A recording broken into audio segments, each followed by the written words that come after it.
Hello dear students of 10th class beta hope you people are fine at your places beta ji pass ਦਾ ਜਿਹੜਾ mock quiz ਹੋ ਗਿਆ ਹੈ ਇੱਕ ਹੋ ਗਿਆ ਹੈ ਅਗਲਾ ਤੁਹਾਡਾ ਜਿਹੜਾ mock quiz ਹੈ that is on 16 ਸਤੰਬਰ ਔਰ ਤੁਹਾਨੂੰ ਪਤਾ ਹੈ ਕਿ ਉਹਦੇ ਚ ਤੁਹਾਡਾ ਜਿਹੜਾ ਸਿਲੇਬਸ ਆਣਾ ਹੈ ਉਹਦੇ ਵਿੱਚ ਇੱਕ ਚੈਪਟਰ ਹੈ 14ਵਾਂ ਐਤਕੀ ਜਿਹਨੂੰ ਆਪਾਂ ਕਹਿੰਦੇ ਆ ਊਰਜਾ ਦੇ ਸੋਮੇ यानी sources of energy very important chapter ਜਿਹੜਾ 15ਵਾਂ ਚੈਪਟਰ ਸੀ ਤੁਹਾਡਾ ਉਹ ਪਿਛਲੀ ਵਾਰੀ ਹੋ ਗਿਆ ਬੇਟਾ ਕਈ ਵਾਰੀ ਤੁਸੀਂ 15 ਤੇ 14 ਚੈਪਟਰ ਨੂੰ ਬਹੁਤ ਈਜ਼ੀ ਸਮਝਦੇ ਹੋ ਔਰ ਇਹਦੇ ਇੰਪੋਰਟੈਂਟ ਪੁਆਇੰਟਸ ਨੂੰ ਛੱਡ ਜਾਂਦੇ ਹੋ ਇਹ ਦੋ ਤਰ੍ਹਾਂ ਮੈਂ ਤੁਹਾਨੂੰ ਅੱਜ ਇਹ ਚੈਪਟਰ ਜਿਹੜਾ ਡਿਸਕਸ ਕਰਨਾ ਚਾਹਨੀ ਹੈ ਇੱਕ ਤਾਂ ਪਾਸ ਦੇ ਪੁਆਇੰਟ ਆਫ ਵਿਊ ਨਾਲ ਪਲੱਸ ਇੱਕ ਤੁਹਾਡੇ ਜਿਹੜੇ ਪੇਪਰ ਆਣੇ ਆ ਉਹਨਾਂ ਦੇ ਪੁਆਇੰਟ ਆਫ ਵਿਊ ਨਾਲ ਬੇਟਾ ਜੀ ਤੁਸੀਂ ਪੇਪਰਾਂ ਦੀ ਤਿਆਰੀ ਜ਼ਰੂਰ ਕਰਨੀ ਹੈ ਤਾਂ ਕਿ ਜਿਹੜੀ ਤੁਹਾਨੂੰ ਹੈ ਉਹ ਈਜ਼ ਹੋਵੇ ਸਮਝ ਆ ਸਕੇ ਤੁਹਾਨੂੰ ਉਹਦੇ ਕੁਐਸਚਨ ਆਨਸਰਸ ਹੈ ਕਾਫੀ ਅੱਛੇ ਨੋਟਸ ਮਿਲੇ ਸੀ ਮੈਨੂੰ ਮੈਂ ਉਹਦੇ ਤੋਂ ਕਰਵਾਉਣ ਜਾ ਰਹੀ ਹਾਂ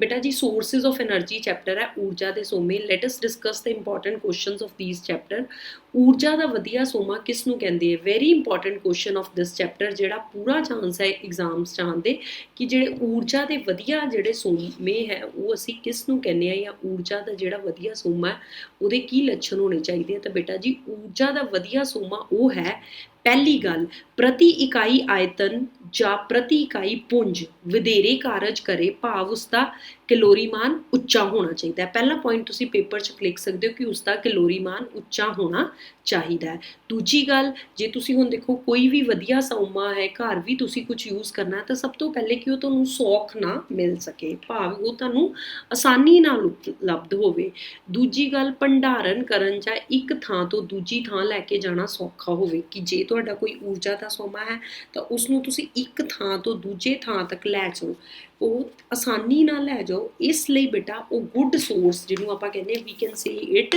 ਵਾਟ is the good source of the energy what are the features of good source of energy ਤਾਂ ਇੱਕ ਆਪਾਂ ਨੂੰ ਭੰਡਾਰਨ ਕਰਨ ਜਾਂ ਮਤਲਬ ਭੰਡਾਰੋਂ ਉਹਨੂੰ ਸਟੋਰ ਕਰਨ ਜਾਂ ਇੱਕ ਥਾਂ ਤੋਂ ਦੂਜੀ ਥਾਂ ਲੈ ਕੇ ਜਾਣਾ ਸੌਖਾ ਹੋਵੇ ਸ਼ਾਇਦ ਸਭ ਤੋਂ ਮਹੱਤਵਪੂਰਨ ਹੈ ਕਿ ਉਹ ਸਸਤਾ ਹੋਣਾ ਚਾਹੀਦਾ ਹੈ ਬਿਲਕੁਲ ਬੇਟਾ ਜੀ ਉਹ ਸਸਤਾ ਹੋਣਾ ਚਾਹੀਦਾ ਤਾਂ ਹੀ ਤੁਸੀਂ ਉਹਨੂੰ ਜਿਹੜਾ ਹੈ ਵਰਤ ਸਕਦੇ ਹੋ ਠੀਕ ਹੈ ਇਹ ਸਾਰੀਆਂ ਗੱਲਾਂ ਜਿਹੜੀਆਂ ਬਹੁਤ ਇੰਪੋਰਟੈਂਟ ਹੈ ਕਿ ਇੱਕ ਊਰਜਾ ਦਾ ਸੋਮੇ ਉਹਦੇ ਕੀ ਬੇਸਿਕਲੀ ਉਹਦੇ ਗੁੱਡ ਸੋਰਸ ਦੇ ਕੀ ਫੀਚਰਸ ਹੋਣੇ ਚਾਹੀਦੇ ਹੈ ठीक है ना features of good source of energy ठीक है जी गुड सोर्स ऑफ एनर्जी दे ਤੇ ਆਪਾਂ ਲਿਖ ਦਿੱਤੇ ਹੈ ਕਿ ਕੀ ਫੀਚਰ ਹੋਣੇ ਚਾਹੀਦੇ ਅੱਗੇ ਇੱਕ ਕੁਐਸਚਨ ਥੋੜਾ ਜਿਹਾ ਇਹਨੂੰ ਐਲੈਬੋਰੇਟ ਕੀਤਾ ਹੋਇਆ ਹੈ ਕਿ ਵਧੀਆ ਬਾਲਣ ਕਿਸ ਨੂੰ ਕਹਿੰਦੇ ਹਨ ਬੇਟਾ ਜੀ ਕਾਫੀ ਪੁਆਇੰਟ ਇਸ ਕੁਐਸਚਨ 'ਚ ਡਿਸਕਸ ਕੀਤੇ ਹੋਏ ਹੈ ਵਧੀਆ ਬਾਲਣ ਅਜਿਹਾ ਬਾਲਣ ਹੈ ਜਿਸ ਵਿੱਚ ਹੇਠ ਲਿਖੀਆਂ ਵਿਸ਼ੇਸ਼ਤਾਵਾਂ ਹੋਣ ਉਸ ਨੂੰ ਵਧੀਆ ਬਾਲਣ ਕਿਹਾ ਜਾਂਦਾ ਹੈ ਪਹਿਲੀ ਗੱਲ ਹੈ ਕਿ ਇਸ ਦਾ ਉੱਚ ਕੈਲੋਰੀ ਮਾਨ ਹੋਣਾ ਚਾਹੀਦਾ ਜੋ ਮੈਂ ਤੁਹਾਡੇ ਨਾਲ ਡਿਸਕਸ ਕਰ ਚੁੱਕੀ ਹਾਂ ਕਿ ਇਸ ਦਾ ਉੱਚ ਕੈਲੋਰੀ ਮਾਨ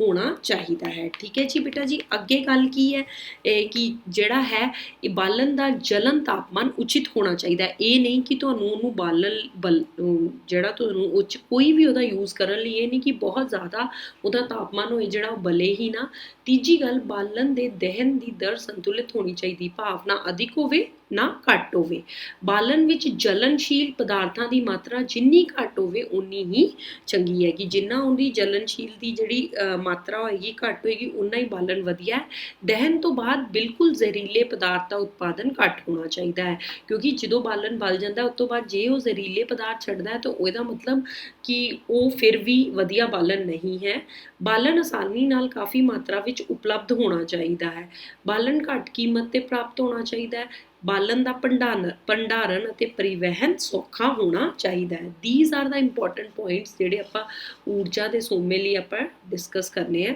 ਚਲੋ ਜੀ ਅੱਗੇ ਆ ਜਾਓ ਜੇਕਰ ਤੁਸੀਂ ਆਪਣੇ ਭੋਜਨ ਨੂੰ ਗਰਮ ਕਰਨ ਲਈ ਕਿਸੇ ਵੀ ਊਰਜਾ ਦੇ ਸੋਮੇ ਦਾ ਉਪਯੋਗ ਕਰ ਸਕਦੇ ਹੋ ਤਾਂ ਤੁਸੀਂ ਕਿਸ ਦੀ ਵਰਤੋਂ ਕਰੋਗੇ ਅਤੇ ਕਿਉਂ ਬੇਟਾ ਜੀ ਹੁਣ ਆਪਾਂ ਭੋਜਨ ਨੂੰ ਗਰਮ ਕਰਨਾ ਹੈ ਤਾਂ ਤੁਸੀਂ ਦੱਸੋ ਤੁਸੀਂ ਘਰ ਕਿਹਦੀ ਵਰਤੋਂ ਕਰਦੇ ਆ ਅਸੀਂ ਆਪਣਾ ਭੋਜਨ ਗਰਮ ਕਰਨ ਲਈ LPG ਜਿਹਨੂੰ ਆਪਾਂ ਇੰਗਲਿਸ਼ 'ਚ ਕਹਿੰਦੇ ਆ ਲਿਕੁਇਫਾਈਡ ਪੈਟਰੋਲੀਅਮ ਗੈਸ ਹਨਾ ਜੀ ਤੁਸੀਂ ਸਾਰੇ ਘਰਾਂ 'ਚ ਯੂਜ਼ ਕਰਦੇ ਹੋ ਮੈਨੂੰ ਨਹੀਂ ਲੱਗਦਾ ਇਹ 'ਚ ਕੋਈ ਮੈਂ ਤੁਹਾਨੂੰ ਕੋਈ ਨਵੀਂ ਗੱਲ ਦੱਸ ਰਹੀ ਹਾਂ ਜਾਂ ਕੋਈ ਇਹ 'ਚ ਗੱਲ ਤੁਹਾਨੂੰ ਨਾ ਸਮਝ ਆਉਣ ਵਾਲੀ ਹੈ ਕਿ ਉਹਨੂੰ ਆਪਾਂ ਕਹਿੰਦੇ ਦ੍ਰਵਿਤ ਪੈਟਰੋਲੀਅਮ गैस का उपयोग करना पसंद करांगे, क्योंकि इसका जिहड़ा जलन तापमान है वो अधिक नहीं है, कैलोरीमान अधिक नहीं है, दहन संतुलित दर नाल हुंदा है। तुसीं घर अपने LPGs यूज़ करदे हो और ये बड़ी कॉमन जी गल है कि तुहानूं जिहड़ा उहदा की है कि यही उहदा उपयोग है, जलन तापमान उहदा अधिक नहीं है, कैलोरीमान अधिक नहीं है, दहन संतुलित दर नहीं हुंदा ਅਤੇ ਇਹ ਦਹਿਨ ਤੋਂ ਬਾਅਦ ਜ਼ਹਿਰੀਲੇ ਪਦਾਰਥ ਵੀ ਵੱਧ ਪਦਾਰਥ ਉਤਪੰਨ ਨਹੀਂ ਕਰਦਾ।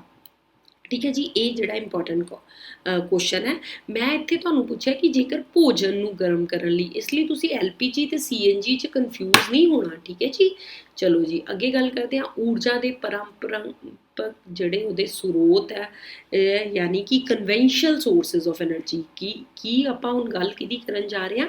ਕਨਵੈਂਸ਼ਨਲ ਸੋਰਸਿਸ ਆਫ ਐਨਰਜੀ ਦੀ। ਠੀਕ ਹੈ ਜੀ dear student, very important conventional sources of energy.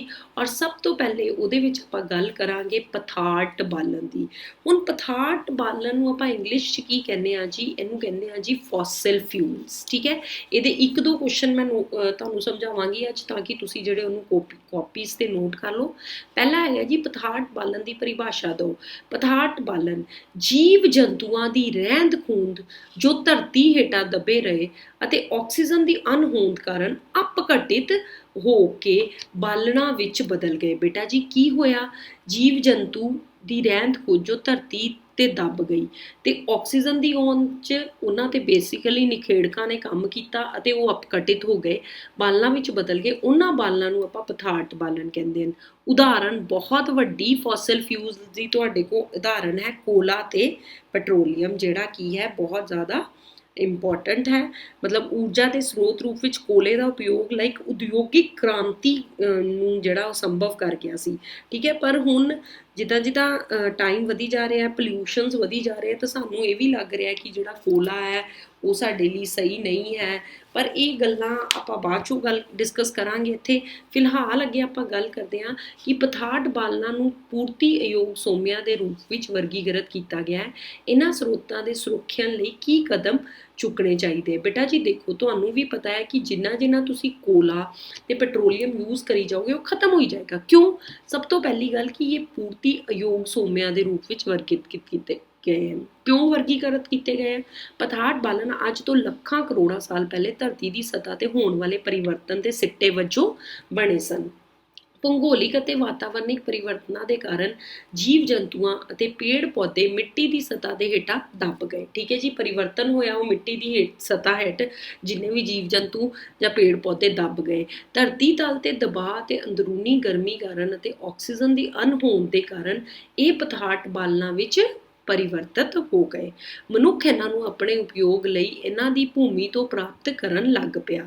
ਇੱਕ ਵਾਰ ਪ੍ਰਯੋਗ ਤੋਂ ਬਾਅਦ ਇਹਨਾਂ ਦਾ ਦੁਬਾਰਾ ਉਤਪਾਦਨ ਨਹੀਂ ਕੀਤਾ ਜਾ ਸਕਦਾ। ਬੇਟਾ ਜੀ ਇੱਕ ਵਾਰੀ ਤੁਸੀਂ ਕੋਲਾ ਜਲਾਇਆ ਤੇ ਉਹ ਸੁਆਹ ਬਣ ਗਿਆ। ਇਸੇ ਤਰ੍ਹਾਂ ਤੁਸੀਂ ਪੈਟਰੋਲੀਅਮ ਜਲਾ ਲਿਆ ਇੱਕ ਵਾਰੀ, ਯਾਨੀ ਪੈਟਰੋਲ ਤੁਸੀਂ ਬਾਈਕ 'ਚ ਪਵਾਇਆ, ਬਾਈਕ ਨੂੰ ਚਲਾਇਆ ਤੇ ਉਹ ਪੈਟਰੋਲ ਖਤਮ ਹੋ ਗਿਆ। ਇਸ ਲਈ ਇਹਨਾਂ ਨੂੰ ਪੂਰਤੀ ਅਯੋਗ ਸੋਮੇ ਮੰਨਿਆ ਗਿਆ। ਕਿਉਂਕਿ ਇਹ ਦੁਬਾਰਾ ਨਹੀਂ ਅਵੇਲੇਬਲ ਹੋ ਸਕਦੇ। ਭੂਮੀ ਦੇ ਅੰਦਰ ਇਹਨਾਂ ਦੀ ਲਗਾਤਾਰ ਕਮੀ ਹੁੰਦੀ ਜਾ ਰਹੀ ਹੈ, ਕਿਉਂਕਿ ਆਪਾਂ ਪੈਟਰੋਲ ਯੂਜ਼ ਕਰ ਰਹੇ ਹਾਂ। ਸਾਡੇ ਦੇਸ਼ ਵਿੱਚ ਬਹੁਤ ਜਲਦ ਖਤਮ ਹੋ ਜਾਵੇਗਾ ਤੇ ਕੋਲਾ ਲਗਭਗ 250 ਸਾਲ ਬਾਅਦ ਨਹੀਂ ਮਿਲੇਗਾ। ਇਸ ਲਈ ਬੇਸਿਕਲੀ ਆਪਾਂ ਪਦਾਰਥ ਬਾਲਣਾਂ ਦਾ ਜਿਹੜਾ ਉਪਯੋਗ ਕਰਨਾ ਹੈ ਸੋਚ ਸਮਝ ਕੇ ਕਰਨਾ ਹੈ ਅਤੇ ਇਹਨਾਂ ਨੂੰ ਵਿਅਰਥ ਨਹੀਂ ਜਲਾਉਣਾ। ਇਹਦੇ ਲਈ ਕਾਫੀ ਰੂਲਸ ਵੀ ਸ਼ੁਰੂ ਹੋਏ ਸੀ। ਕੁਛ ਪੋਲਿਊਸ਼ਨ ਵੀ ਕਰਦੇ ਆ ਤੇ ਉਹਦੇ ਲਈ ਵੀ ਔਡ ਇਵਨ ਦਾ ਸਿਸਟਮ ਚੱਲਿਆ ਸੀ, ਕਈ ਸਟੇਟਸ ਨੇ ਚਲਾਇਆ ਸੀ। ਠੀਕ ਹੈ ਨਾ। ਹੁਣ ਅੱਗੇ ਗੱਲ ਹੋ ਗਈ ਕਿ ਪਦਾਰਥ ਬਾਲਣ ਦੀਆਂ ਹਾਨੀਆਂ ਕੀ ਹਨ, ਹੈ ਨਾ ਜੀ। ਤੁਹਾਨੂੰ ਪਦਾਰਥ ਬਾਲਣ ਕੀ ਹਾਨੀ ਦਿੰਦਾ ਜੀ? ਪਦਾਰਥ ਬਾਲਣ ਤੋਂ ਹੋਣ ਵਾਲੀਆਂ ਪ੍ਰਮੁੱਖ ਹਾਨੀਆਂ ਹੇਠ ਅਨੁਸਾਰ ਹੈ। ਪਹਿਲੀ ਗੱਲ ਹੇਠ ਅਨੁਸਾਰ ਕਿੱਦਾਂ ਹੈ ਜੀ? ਤੁਹਾਨੂੰ ਸਭ ਤੋਂ ਵੱਡੀ ਗੱਲ ਤਾਂ ਮੈਂ ਬਾਰ-ਬਾਰ ਬੋਲ ਰਹੀ ਹਾਂ ਕਿ ਪੋਲਿਊਸ਼ਨ ਦਾ ਇਹ ਕਾਰਨ ਬਣਦੇ ਨੇ। ਧਰਤੀ ਤੇ ਪਦਾਰਥ ਬਾਲਣ ਦੀ ਸੀਮਤ ਭੰਡਾਰ ਹਨ ਜੋ ਮੌਜੂਦ ਹਨ ਅਤੇ ਥੋੜ੍ਹੇ ਸਮੇਂ ਵਿੱਚ ਹੀ ਸਮਾਪਤ ਹੋ ਜਾਣਗੇ। ਠੀਕ ਹੈ ਜੀ, ਥੋੜ੍ਹੇ ਹੀ ਸਮੇਂ ਦੇ ਵਿੱਚ ਜਿਹੜੇ ਪਦਾਰਥ ਬਾਲਣ ਹੈ ਇਹਨਾਂ ਦੇ ਜਿਹੜੇ ਵੀ ਤੁਹਾਡੇ ਕੋਲ ਇਹ ਮੌਜੂਦ ਹੈ ਖਤਮ ਹੋ ਜਾਣਗੇ। ਪਦਾਰਥ ਬਾਲਣ ਜਲਾਉਣ ਤੇ ਜ਼ਹਿਰੀਲੀਆਂ ਗੈਸਾਂ ਉਤਪੰਨ ਹੋਣ ਕਾਰਨ ਹਵਾ ਪ੍ਰਦੂਸ਼ਣ ਹਨ। ਪਦਾਰਥ ਬਾਲਣ ਜਲਾਉਣ ਨਾਲ ਨਿਕਲਣ ਵਾਲੀਆਂ ਗੈਸਾਂ ਕਾਰਬਨ ਡਾਈਆਕਸਾਈਡ ਅਤੇ ਕਾਰਬਨ ਮੋਨੋਆਕਸਾਈਡ ਆਦਿ ਗ੍ਰੀਨ ਹਾਊਸ ਪ੍ਰਭਾਵ ਉਤਪੰਨ ਕਰਦੀਆਂ ਹਨ, ਜਿਸ ਦੇ ਸਿੱਟੇ ਵਜੋਂ ਧਰਤੀ ਤੇ ਤਾਪਮਾਨ ਵੱਧਦਾ ਹੈ। ਠੀਕ ਹੈ, ਪਦਾਰਥ ਬਾਲਣ ਦੇ ਦਹਨ ਤੋਂ ਉਤਸਰਜਿਤ ਗੈਸਾਂ ਤੇਜ਼ਾਬੀ ਵਰਖਾ ਦਾ ਕਾਰਨ ਬਣਦੀਆਂ ਹਨ। ਠੀਕ ਹੈ ਨਾ ਬੇਟਾ ਜੀ। ਇਹ ਜਿਹੜੇ ਗੈਸਾਂ ਹੈ ਬੇਸਿਕਲੀ ਕਾਰਬਨ ਡਾਈਆਕਸਾਈਡ ਜਾਂ ਕਾਰਬਨ ਮੋਨੋਆਕਸਾਈਡ ਜਿਹੜੀਆਂ ਗੈਸਾਂ ਪੈਦਾ ਕਰਦੀਆਂ, ਦੋਨਾਂ ਦੇ ਫਾਰਮੂਲੇ ਮੈਂ ਲਿਖ ਰਹੀ ਹਾਂ। ਉਹ ਤੁਹਾਡੇ ਕੀ ਕਰਦੀਆਂ ਜੀ, ਗ੍ਰੀਨ ਹਾਊਸ ਇਫੈਕਟ ਦੇ ਵਿੱਚ ਕੋਜ਼ ਕਰਦੀਆਂ। ਕੀ ਕਰਦੀਆਂ ਜੀ, ਗ੍ਰੀਨ ਹਾਊਸ ਇਫੈਕਟ ਦੇ ਵਿੱਚ। ਠੀਕ ਹੈ ਨਾ।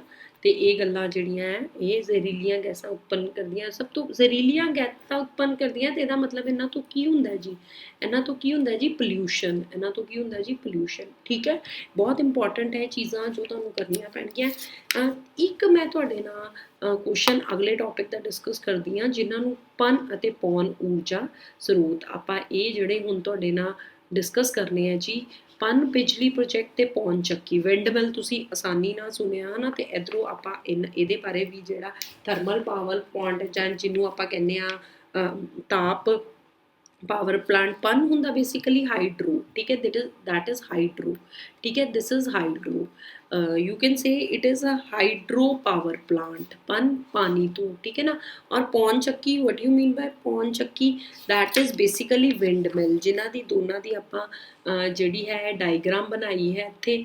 ਔਰ ਜੇ ਤੁਹਾਨੂੰ ਮਤਲਬ ਇਹਦੀ ਹੈ ਕਿ ਤੁਹਾਨੂੰ ਪਤਾ ਕਿ ਵਿੰਡਮਿਲ ਕਿੱਦਾਂ ਯੂਜ਼ ਹੁੰਦੀ ਹੈ, ਪਾਵਰ ਹਾਊਸ। ਇੱਥੇ ਤੁਹਾਡੇ ਜੀ ਜਦੋਂ ਤੁਸੀਂ ਬਿਜਲੀ ਪ੍ਰੋਜੈਕਟ ਕਰਦੇ ਹੋ ਤਾਂ ਕੀ ਹੁੰਦਾ ਜੀ, ਜਲ ਜਿਹੜਾ ਭੰਡਾਰ ਹੈ ਉਹ ਛੱਡਿਆ ਜਾਂਦਾ ਹੈ, ਜਿਹਦੇ ਕਰਕੇ ਜਿਹੜਾ ਕੀ ਹੈ ਬੇਸਿਕਲੀ ਟਰਬਾਈਨਸ ਘੁੰਮਦੀਆਂ ਨੇ।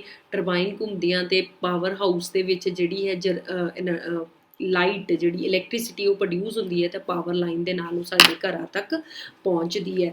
ਬੇਟਾ ਜੀ ਇਹਨੂੰ ਬੇਸਿਕਲੀ ਆਪਾਂ ਜਿਹੜੇ ਹਾਈਡਰੋ ਪਾਵਰ ਪਲਾਂਟ ਤੇ ਜਿਹੜੇ ਆ ਪੌਣ ਚੱਕੀ, ਇਹਨਾਂ ਨੂੰ ਮੈਂ ਅਗਲੇ ਟੌਪਿਕ 'ਚ ਡਿਸਕਸ ਕਰਾਂਗੀ। ਹੁਣ ਫਿਲਹਾਲ ਤੁਸੀਂ ਕਿਤੇ ਐਮਫਸਿਸ ਦੇਣਾ ਹੈ ਜਾਂ ਕੀ ਪੜ੍ਹਨਾ ਹੈ, ਤੁਸੀਂ ਪੜ੍ਹਨਾ ਹੈ ਜੀ ਬੇਸਿਕਲੀ ਪਦਾਰਥ ਬਾਲਣ, ਉਹਨਾਂ ਦੇ ਜਿਹੜੇ ਜੋ ਵੀ ਉਹਨਾਂ ਦੇ ਹਾਨੀਕਾਰਕ ਹੈ ਉਹ ਕਿੱਦਾਂ ਬਣੇ। ਠੀਕ ਹੈ ਨਾ। ਤੇ ਇੱਕ ਤੁਸੀਂ ਜਿਹੜੇ ਵਧੀਆ ਸੋਮੇ ਹਨ ਉਹਨਾਂ ਦੇ ਜਿਹੜੇ ਫੀਚਰਸ ਹੈ ਉਹਨੂੰ ਯਾਦ ਕਰਨਾ ਹੈ, because it is very important question according to the examination point of. ਜੇ ਤੁਸੀਂ ਪੈਸ ਦੀ ਗੱਲ ਕਰੋ ਤਾਂ ਇਹ 'ਚ ਪੁੱਛਿਆ ਜਾ ਸਕਦਾ ਹੈ ਥੱਲੇ 4 ਫੀਚਰ ਦੇ ਕੇ ਜਾਂ 5 ਫੀਚਰ ਦੇ ਕੇ ਕਿ ਇਹਨਾਂ 'ਚੋਂ ਵਧੀਆ ਸੋਮੇ ਦਾ ਫੀਚਰ ਕਿਹੜਾ ਨਹੀਂ ਹੈ। ਫੋਸਿਲ ਫਿਊਲਸ ਬਾਰੇ ਪੁੱਛਿਆ ਜਾ ਸਕਦਾ ਹੈ ਤੁਹਾਨੂੰ, ਪਦਾਰਥ ਬਾਲਣ ਦੀ ਐਗਜ਼ਾਮਪਲਸ ਬਾਰੇ ਪੁੱਛਿਆ ਜਾ ਸਕਦਾ ਹੈ। ਬੇਟਾ ਜੀ ਥੋਰੋ ਸਟੱਡੀ ਲੈਸਨਸ ਦੀ ਕਰੋਗੇ ਤਾਂ ਹੀ ਤੁਸੀਂ ਪੇਪਰ ਐਜ਼ ਵੈਲ ਐਜ਼ ਪਾਸ ਦੋਨਾਂ ਨੂੰ ਮੈਨੇਜ ਕਰੋਗੇ। ਮਿਲਦੇ ਹਾਂ ਤੁਹਾਨੂੰ ਅਗਲੇ ਲੈਕਚਰਸ 'ਚ। Till then goodbye, take care.